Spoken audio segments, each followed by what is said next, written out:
నమస్కారం. ఈ వారం అంటే ఆగస్టు 11 నుంచి 17, 2025 వరకు హైదరాబాద్ రియల్ ఎస్టేట్ మార్కెట్పై ప్రభావం చూపిన కొన్ని ముఖ్యమైన వార్తలను ఒకసారి పరిశీలిద్దాం. అవునండి, ప్రముఖ తెలుగు ఇంగ్లీష్ పేపర్లలో వచ్చిన వార్తల ఆధారంగా ఈ విశ్లేషణ చేద్దాం. కరెక్ట్. అసలు ఈ వారం కీలక పరిణామాలేంటి, వాటి ప్రభావం ఎలా ఉండబోతోంది, ఇదే మనం చూడబోతున్నాం. తప్పకుండా. ఈ విశ్లేషణకు మన స్పాన్సర్ కోల్డ్వెల్ బ్యాంకర్ సూత్ర ప్రాపర్టీ హైదరాబాద్.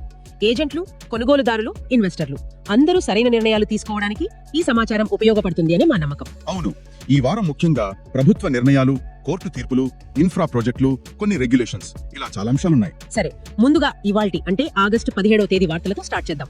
ఫార్మాసిటీ కోసం సేకరించిన ల్యాండ్ ఉంది కదా, సుమారు 20,000 ఎకరాలు. అవును, ఉంది. దాన్ని ఇప్పుడు Bharat future city development authority కింద వేరే అవసరాలకు అంటే ఎడ్యుకేషన్ హబ్స్, హెల్త్ సిటీ లాంటి వాటికి వాడదామనుకుంటున్నారు. కానీ లీగల్ ఇష్యూస్ వస్తున్నాయంట. అవునండి, ఇక్కడ విషయం ఏంటంటే ఆ భూమిని మొదట గ్రీన్ హైదరాబాద్ ఫార్మాసిటీ అనే పేరుతో ఆ ప్రాజెక్ట్ కోసమే సేకరించారు. ఇప్పుడు ఆ ప్లాన్ మారింది. ప్రభుత్వం దీన్ని BFCDA కింద వేరే వాటికి కేటాయించాలనుకుంటుంది. కానీ లీగల్ గా చూస్తే సేకరణ జరిగిన కారణం వేరు, ఇప్పుడు వాడుతున్నది వేరు. దీని మీద ఆల్రెడీ కొన్ని కేసులు కోర్టులో పెండింగ్ లో ఉన్నాయి, భూసేకరణనే ఛాలెంజ్ చేస్తూ. అంటే ఫార్మసిటీ రాకపోతే మా భూములు మాకిచ్చేయమని రైతు కూడా అడుగుతున్నారా? అవును, కొందరు రైతులు ఆ డిమాండ్ కూడా చేస్తున్నారు. సో ప్రభుత్వం ఈ భూమిని వేరే వాటికి వాడాలంటే లీగల్ క్లియరెన్స్ తప్పనిసరి. ప్రస్తుతం లీగల్ ఒపీనియన్ తీసుకుంటున్నారు. సరే, ఇది క్లియర్. ఇక మరో ఇంపార్టెంట్ న్యూస్, ఆక్యుపెన్సీ సర్టిఫికేట్ అంటే ఓసీ. అది ఉంటేనే కరెంట్ కనెక్షన్ ఇవ్వాలని హైకోర్టు చెప్పిందట. అవును, ఇది చాలా చాలా కీలకమైన తీర్పు. మహమ్మద్ ఆరిఫ్ రిజ్వాన్ కేసులో హైకోర్టు చాలా స్పష్టంగా చెప్పింది. ఇంతకుముందు ఎలా జరిగేది? ఓసీ తర్వాత ఇస్తామని చెప్పి కనెక్షన్ తీసుకునేవారా? కరెక్ట్. బిల్డర్లు అలా హామీ ఇచ్చి కనెక్షన్లు పొంది తర్వాత ఆ విషయాన్ని మర్చిపోయేవాళ్ళు. ఇకపై అలా కుదరదు. ఓసీ సబ్మిట్ చేశాకే రూల్స్ ప్రకారం కనెక్షన్ ఇవ్వాలని TGSPCDL ను హైకోర్టు ఆదేశించింది. ఇది నిజంగా బయస్ ప్రయోజనాలను కాపాడుతుంది. అంటే ఓసీ ఉందంటే బిల్డింగ్ అంతా రూల్స్ ప్రకారమే కట్టారని ఒక భరోసా అన్నమాట కదా? ఎగ్జాక్ట్లీ. క్వాలిటీ, సేఫ్టీ నిబంధనల పాటింపు పెరుగుతుంది. మంచిది. అలాగే ప్రభుత్వ భూముల రక్షణ కోసం హైదరాబాద్ రెవెన్యూ అధికారులు ఒక కొత్త యాప్ తీసుకొస్తున్నారట. అవును, బైజాక్యూ సొల్యూషన్స్ అనే సంస్థ దీన్ని డెవలప్ చేస్తోంది. ఎలా పనిచేస్తుంది ఇది? జిల్లాలో ఉన్న government lands, vacant sites, court కేసుల్లో ఉన్న ప్లాట్స్, వీటన్నిటి డీటెయిల్స్ జియో ట్యాగింగ్ చేసి డిజిటల్ మ్యాప్స్ తో ఈ యాప్ లో పెడతారు. ఓ, బాగుంది. దీనివల్ల ల్యాండ్స్ కరెంట్ స్టేటస్ మానిటర్ చేయొచ్చు. ఎక్కడైనా ఆక్రమణ జరిగితే ఈజీగా తెలిసిపోతుంది. వెంటనే లీగల్ యాక్షన్ తీసుకోవచ్చు. త్వరలోనే ఇది అందుబాటులోకి వస్తుంది అంటున్నారు. గ్రేట్. ఇవి ఈ రోజు ముఖ్య వార్తలు. ఇక ఈ వారంలో అంటే ఆగస్టు 11 నుంచి 16 వరకు జరిగిన మరికొన్ని ఇంపార్టెంట్ డెవలప్మెంట్స్ క్లుప్తంగా చూద్దాం. ఇన్ఫ్రాస్ట్రక్చర్ సైడ్ చూస్తే నాంపల్లిలో fully automated parking complex ready అవుతోంది. అవును, అది HMRL వాళ్ళది PPP పద్ధతిలో. అలాగే గచ్చిబౌలిలో 50 అంతస్తుల యూనిటీ మాల్, అది PPPయేనా? అవును, అది కూడా PPP మోడల్లోనే. సుమారు 1,500 కోట్ల ప్రాజెక్ట్ అది. ఇంకో పెద్ద ప్రాజెక్ట్ శ్రీశైలం ఎలివేటెడ్ కారిడోర్. కేంద్రం సూత్రప్రాయంగా ఓకే చెప్పిందట కదా? అవును, దాదాపు 7668 కోట్లతో ప్రతిపాదనలు వెళ్లాయి. ట్రాఫిక్ సమస్యకు ఇది పెద్ద రిలీఫ్ అవుతుంది.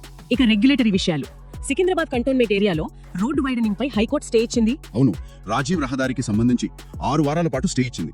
అలాగే రాష్ట్రమంతా 14 అంకెల భూదార్ నంబర్ ఇవ్వాలని సీఎం ఆదేశించారు. కరెక్ట్.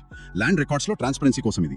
ORR లోపల బయట మార్కెట్ వాల్యూస్ కూడా రివైజ్ చేయడానికి గైడ్లైన్స్ ఇచ్చారు. ఈ మధ్య వర్షాలు బాగా పడ్డాయి కదా, హిమాయత్ సాగర్ FTL పరిధిలో ఆక్రమణలు, వెంచర్లు మునిగిపోయాయని వార్తలొచ్చాయి. అవును, ఇది చాలా సీరియస్ ఇష్యూ. FTL లోపల కన్స్ట్రక్షన్స్ ఎంత ప్రమాదకరమో మళ్లీ రుజువైంది.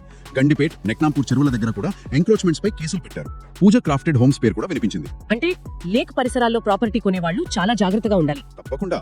ఉస్మాన్ సాగర్ బేసిన్ లో 65% ఏరియా ఫ్లడ్ రిస్క్ జోన్ లో ఉందని ఒక స్టడీ కూడా చెప్పింది.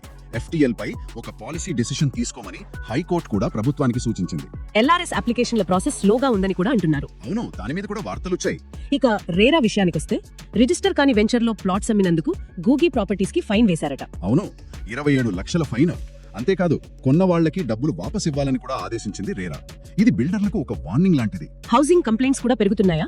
రంగారెడ్డి జిల్లా కన్స్యూమర్ ఫోరంలో ఎక్కువ కేసులు వస్తున్నాయట. నిజమే, ఒకే విల్లాని ఇద్దరికి అమ్మిన కేసు కూడా ఫైల్ అయింది. మోసాలు జరుగుతూనే ఉన్నాయి. ప్రభుత్వం HMDA ప్లాట్లను ఆక్షన్ వేయడానికి గ్రీన్ సిగ్నల్ ఇచ్చింది.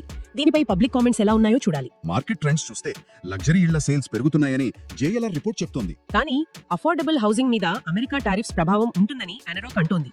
అవును, ఆ అంచనా కూడా ఉంది. మరోవైపు బిల్డ్ నౌ సాఫ్ట్వేర్ తో బిల్డింగ్ పర్మిషన్స్ ఫాస్ట్ అయ్యాయని, ఇంద్రమ్మ ఇళ్ల నిర్మాణం స్పీడ్ అందుకుందని కూడా చెప్తున్నారు. లోకల్ ఇన్వెస్టర్లను ప్రోత్సహించడం, economic growth, metro extension, RR connectivity, వీటిపై సీఎం ప్రకటనలు కూడా ఉన్నాయి. ఓకే, ఇన్ని పరిణామాలు చూశాక ఓవరాల్ గా మార్కెట్ ని ఎలా చూడాలి? What is the big picture? స్పష్టంగా 2 ట్రెండ్స్ కనిపిస్తున్నాయి. ఒకవైపు RR, metro extension, unity mall, elevated corridors లాంటి మెగా ప్రాజెక్టులతో డెవలప్మెంట్ ని పరుగులు పెట్టించాలనే ప్రయత్నం. అవును. మరోవైపు ఓసీ రూల్, ఎఫ్టీఎల్ వయలేషన్స్ పై action, RERA fines, land protection apps ఇలాంటి వాటితో రెగ్యులేషన్స్ ని స్ట్రిక్ట్ చేస్తూ ఒక ఆర్డర్లీ లీగల్ డెవలప్మెంట్ వైపు తీసుకెళ్లాలనే ప్రయత్నం కూడా అంతే బలంగా ఉంది. అంటే గ్రోత్ కి రెగ్యులేషన్ కి మధ్య బ్యాలెన్స్ సాధించడం అన్నమాట. కరెక్ట్. ఈ రెండిటి మధ్య సమతుల్యత ఎలా సాధిస్తారనేది హైదరాబాద్ రియల్ ఎస్టేట్ ఫ్యూచర్ ను డిసైడ్ చేస్తుంది. చాలా ఇంట్రెస్టింగ్ పాయింట్.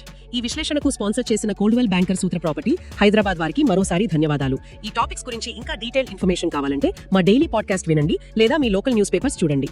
ముగించే ముందు ఒక్క విషయం. ఇందాక మనం అనుకున్నాం కదా, ప్రభుత్వం హెచ్ఎండిఏ ప్లాట్స్ ని ఆక్షన్ వేస్తుందని. అవును. అదే సమయంలో ప్రభుత్వ భూముల రక్షణకు టెక్నాలజీ వాడుతోంది. అంటే ఒకవైపు అమ్మకం, మరోవైపు పరిరక్షణ. ఈ రెండిటి మధ్య కన్సిస్టెన్సీ ఎలా ఉంటుంది? షార్ట్ టర్మ్ రెవెన్యూ కోసం ఆస్తులు అమ్మడమా, లేక లాంగ్ టర్మ్ బెనిఫిట్ కోసం వాటిని కాపాడుకోవడమా?